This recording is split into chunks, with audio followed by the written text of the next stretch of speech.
In this film, we're going to cover how to perform CPR on an adolescent. By adolescent, we refer to someone who is 13 to 18 years old. Although cardiac arrest in young people is less common than in adults, when it does happen, it's often the result of breathing difficulties, traumatic injury, or sudden collapse. Ensuring high-quality CPR can make the difference between life and death.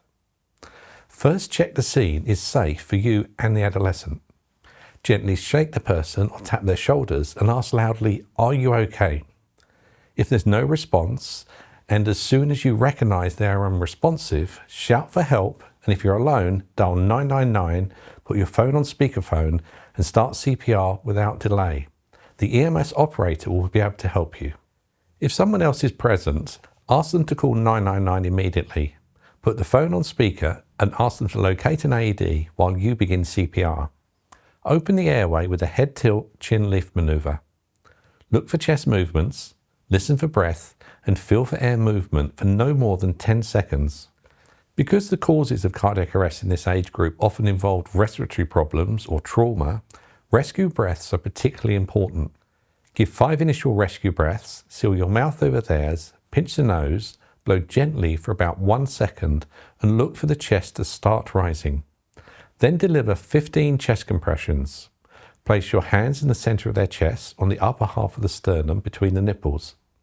Press down hard and fast at a rate of 100 to 120 compressions per minute, aiming for a depth of about 1/3 of the chest.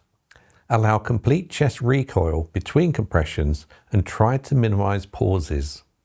After the 15 compressions, deliver 2 rescue breaths. Then continue the cycle of 15 compressions and 2 breaths until help arrives or the adolescent recovers.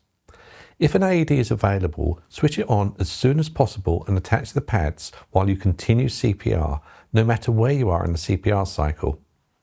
Follow the voice prompts. Don't delay compressions any more than necessary. Place the pads in the same position as adult pads. If pediatric pads are not available, use adult pads. Continue CPR until the person starts breathing normally and shows signs of life, open eyes, moving or speaking. The emergency services arrive and take over, or you're too exhausted to continue, in which case try and hand over to someone else.